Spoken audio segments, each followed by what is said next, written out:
क्या आपने भी कई बार सपनों में सांप देखा है? अगर हाँ, तो आप इस प्रवचन को पूरा जरूर सुनें। इस प्रवचन के माध्यम से हम आपको बताएंगे सपनों में सांप दिखाई देने का क्या अर्थ होता है। प्राचीन पुराणों में सपनों में सांप देखने के अर्थ के बारे में विस्तार से बताया गया है। इन सपनों का हमारे जीवन से कोई ना कोई नाता होता है। प्राचीन काल से ही नागों को पूजनीय माना गया है, और जब ये नाग हमारे सपनों में आते हैं तो हमें हमारे भविष्य से जुड़े संकेत देते हैं।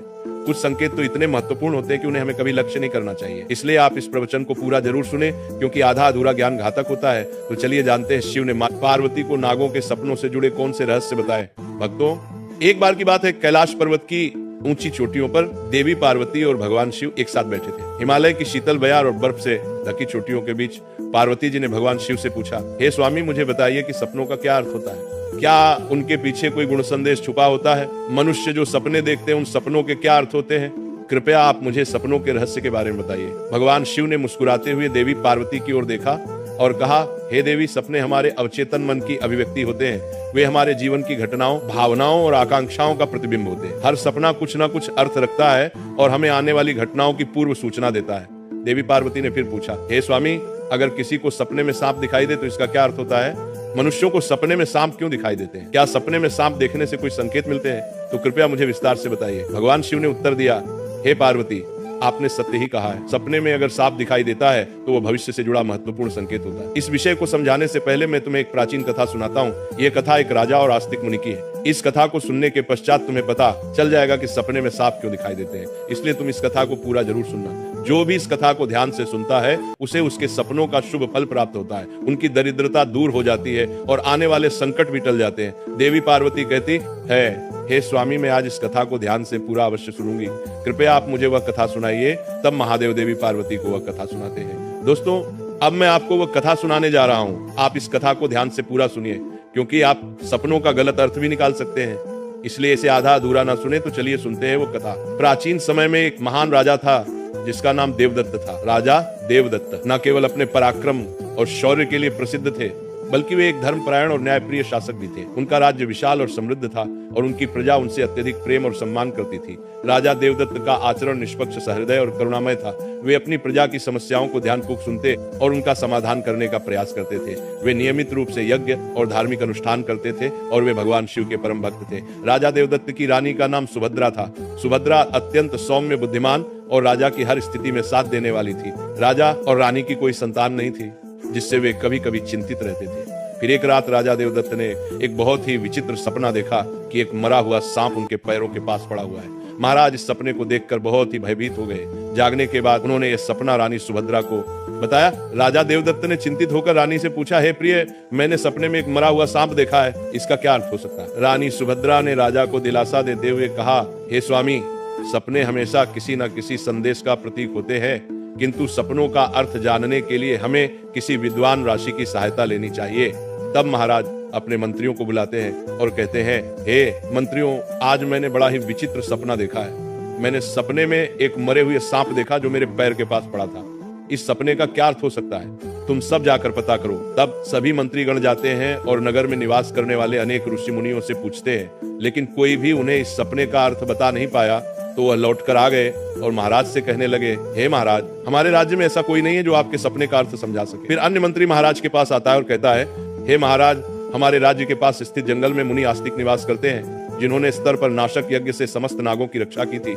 इसीलिए उन्हें नागों का रक्षक माना जाता है। हमें उन्हीं के पास जाना चाहिए। वे ही आपको आपके सपनों का अर्थ समझा सकते हैं। फिर महाराज देवदत्त ने आस्तिक मुनि के आश्रम पर जाने का निर्णय लिया। तब महाराज अपने सिपाहियों के साथ रथ में बैठकर आस्तिक मुनि के आश्रम पर जाते हैं। तब आस्तिक मुनि महाराज का स्वागत करते हुए पूछते हैं, हे राजन, मेरे आश्रम में आपका स्वागत है। कहो, आपकी क्या समस्या है? किस कारण से आपका हमारे आश्रम में आगमन हुआ है? तब महाराज देवदत्त कहते हैं, हे मुनिवर, मैं आपके पास एक सहायता मांगने के लिए आया हूँ। मैंने नागों का एक विचित्र स्वप्न देखा है, उसी का अर्थ जानने के लिए आपके पास आया हूँ। आस्तिक मुनि कहते हैं, हे राजन, आपने सर्पों के विषय में जो भी स्वप्न देखा है उसे निसंकोच होकर कहें। सपने में सांप देखने पर इसका कोई न कोई अर्थ अवश्य होता है। ये जो स्वप्न आपने देखा है उसे विस्तार से बताएं। महाराज देवदत्त आस्तिक मुनि से कहते हैं, हे मुनिवर, कल रात मैंने एक विचित्र स्वप्न देखा। मैंने देखा कि एक मरा हुआ सांप मेरे पैरों के पास पड़ा हुआ था। कृपया मुझे स्वप्न का अर्थ बताइए। आस्तिक मुनि ने ध्यानपूर्वक राजा की बात सुनी और कहा, हे राजन, अगर सपने में आपको मरा हुआ सांप दिखाई देता है तो इसका मतलब है कि आपके जीवन की बाधाएं और संकट जल्द ही दूर होने वाले हैं। ये एक शुभ संकेत है। इसलिए आप चिंता मुक्त होकर घर पर जाएं, इसमें भयभीत होने वाली कोई बात नहीं है। फिर महाराज देवदत्त प्रसन्न होकर आए, आस्तिक मुनि को प्रणाम करते हैं और धन्यवाद देते हुए लौटकर अपने राज्य में लौट जाते हैं। इस स्वप्न के फल स्वरूप कुछ दिनों बाद राजा देवदत्त के राज्य में दुश्मनों द्वारा पैदा की गई सभी समस्याएं और संकट दूर हो गए। राजा इस संकेत से बहुत खुश हुआ। फिर अगले दिन रात को राजा देवदत्त को ऐसा ही सांप का और एक सपना आया। उस सपने में राजा देवदत्त ने देखा कि वो एक बड़े सांप को पकड़ रहे हैं। जागने के बाद राजा ने तुरंत आस्तिक मुनि के पास जाकर पूछा, हे मुनिवर, मैंने सपने में देखा कि मैं एक बड़े सांप को पकड़ रहा हूँ, इसका क्या अर्थ है? आस्तिक मुनि ने कहा, हे राजन, अगर आप सपने में सांप को पकड़ते हुए देखते हैं तो यह भी एक शुभ संकेत होता है। यह दर्शाता है कि आप भविष्य में अपनी मेहनत से धन संपत्ति प्राप्त करेंगे और उसे सही तरीके से इस्तेमाल करेंगे। कुछ दिनों बाद राजा ने एक बड़े युद्ध में विजय प्राप्त की और राज्य की संपत्ति में वृद्धि हुई। राजा देवदत्त का तीसरा सपना, एक अन्य रात राजा देवदत्त ने सपने में देखा कि एक सांप उड़ता हुआ दिखाई दे रहा है। जागने के बाद राजा ने तुरंत आस्तिक मुनि के पास जाकर पूछा, हे मुनिवर, मैंने सपने में एक उड़ता हुआ सांप देखा है, इसका क्या अर्थ है? आस्तिक मुनि ने कहा, हे राजन, अगर सपने में सांप उड़ता हुआ दिखाई देता है तो ये उन्नति और प्रगति का प्रतीक होता है। इसके बाद राजा के राज्य में व्यापार और कृषि में उन्नति होने लगी। राजा देवदत्त का चौथा सपना, कुछ दिनों बाद राजा देवदत्त ने सपने में बार बार काले रंग का सांप देखा। वह चिंतित होकर आस्तिक मुनि के पास गया। राजा ने उनसे पूछा, हे मुनिवर, मैंने सपने में बार बार काले रंग का सांप देखा है, इसका क्या अर्थ है? आस्तिक मुनि ने कहा, हे राजन, अगर सपने में बार बार काले रंग का सांप दिखाई देता है तो ये काल सर्प दोष का संकेत है। हालांकि ज्योतिष शास्त्र में इसका निवारण भी बताया गया है। आस्तिक मुनि के निर्देशानुसार राजा ने पूजा पाठ किया और दोष से मुक्ति पाई। राजा देवदत्त का पांचवा सपना, फिर एक रात राजा देवदत्त ने सपने में हरे रंग का सांप देखा। जागने के बाद राजा ने तुरंत आस्तिक मुनि के पास जाकर पूछा, हे मुनिवर, मैंने सपने में हरे रंग का सांप देखा है, इसका क्या अर्थ है? आस्तिक मुनि ने कहा, हे राजन, अगर सपने में हरे रंग का सांप दिखाई देता है तो ये एक शुभ संकेत है और ये निकट भविष्य में आपके साथ घटने वाली किसी अच्छी घटना की ओर इशारा करता है। इसके बाद राजा के राज्य में अच्छी फसल हुई और प्रजा बहुत खुशहाल हो गई। राजा देवदत्त का छठवां सपना, एक अन्य रात राजा देवदत्त ने सपने में सफेद रंग का सांप देखा। जागने के बाद राजा ने तुरंत आस्तिक मुनि के पास जाकर पूछा, हे मुनिवर, मैंने सपने में सफेद रंग का सांप देखा है, इसका क्या अर्थ है? आस्तिक मुनि ने कहा, हे राजन, सपने में सफेद रंग का सांप दिखाई देना भी शुभ संकेत है, जिससे धन की प्राप्ति होती है। कुछ दिनों बाद राजा को एक अज्ञात स्रोत से बहुत सारा धन प्राप्त हुआ। राजा देवदत्त का सातवां सपना, एक रात राजा देवदत्त ने सपने में देखा कि एक सांप डरकर भाग रहा है। जागने के बाद राजा ने तुरंत आस्तिक मुनि के पास जाकर पूछा, हे मुनिवर, मैंने सपने में एक सांप को डरकर भागते हुए देखा है, इसका क्या अर्थ है?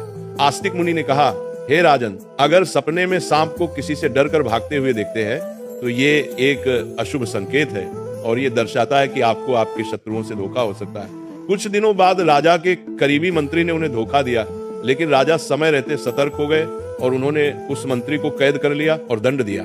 राजा देवदत्त का आठवां सपना, एक अन्य रात राजा देवदत्त ने सपने में देखा कि एक सांप उन्हें काट रहा है। जागने के बाद राजा ने तुरंत आस्तिक मुनि के पास जाकर पूछा, हे मुनिवर, मैंने सपने में देखा कि एक सांप मुझे काट रहा है, क्या अर्थ है इसका? आस्तिक मुनि ने कहा, हे राजन, अगर सपने में सांप आपको काटता है या आपका पीछा करता है तो ये किसी अशुभ घटना की सूचना होती है। कुछ दिनों बाद राजा को गंभीर बीमारी ने घेर लिया, लेकिन वे मुनि के आशीर्वाद से ठीक हो गए। राजा देवदत्त का नौवां सपना, एक रात राजा देवदत्त ने सपने में नाग नागिन का जोड़ा देखा। जागने के बाद राजा ने तुरंत आस्तिक मुनि के पास जाकर पूछा, हे मुनिवर, मैंने सपने में नाग नागिन का जोड़ा देखा है, इसका क्या अर्थ है? आस्तिक मुनि ने कहा, हे राजन, अगर सपने में नाग नागिन का जोड़ा दिखाई देता है तो ये संकेत है कि आपके पूर्वज आपको सूचना दे रहे हैं कि आपको अपने कुलदेवी देवता की उपासना करनी चाहिए। राजा ने मुनि के निर्देशानुसार कुलदेवी देवता की उपासना की, जिससे उनके राज्य में सुख शांति बनी रही। राजा देवदत्त का 10वां सपना, एक रात राजा देवदत्त ने सपने में सांप के बच्चे देखे जो उनके सिंहासन पर बैठे हुए थे। जागने के बाद राजा ने तुरंत आस्तिक मुनि के पास जाकर पूछा, हे मुनिवर, मैंने सपने में देखा कि सांप के बच्चे मेरे सिंहासन पर बैठे हुए हैं, इसका क्या अर्थ है? आस्तिक मुनि ने कहा, हे राजन, अगर सपने में सांप के बच्चे दिखाई देते हैं और वे आपके सिंहासन पर बैठे हुए हैं तो ये संकेत है कि आपके घर में जल्द ही संतान का आगमन होगा, आपका पुत्र महान बनेगा और आपके राज्य का उत्तराधिकारी होगा।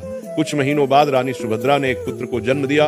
वह पुत्र बड़ा होकर एक महान राजा बना और अपने पिता के राज्य का उत्तराधिकारी बना। राजा देवदत्त का 11वां सपना, एक रात राजा देवदत्त ने सपने में सांप और नेवले की लड़ाई देखी। जागने के बाद राजा ने तुरंत आस्तिक मुनि के पास जाकर पूछा, हे मुनिवर, मैंने सपने में सांप और नेवले की लड़ाई देखी है, इसका क्या अर्थ है? आस्तिक मुनि ने कहा, हे राजन, अगर सपने में सांप और नेवले की लड़ाई होते हुए देखते हैं तो ये इस बात का संकेत है कि आपके सामने आपके गुप्त शत्रु का खुलासा हो जाएगा और उसके साथ आपकी लड़ाई भी होगी। कुछ दिनों बाद राजा के गुप्त शत्रु का पर्दाफाश हुआ और राजा ने उसे परास्त कर दिया।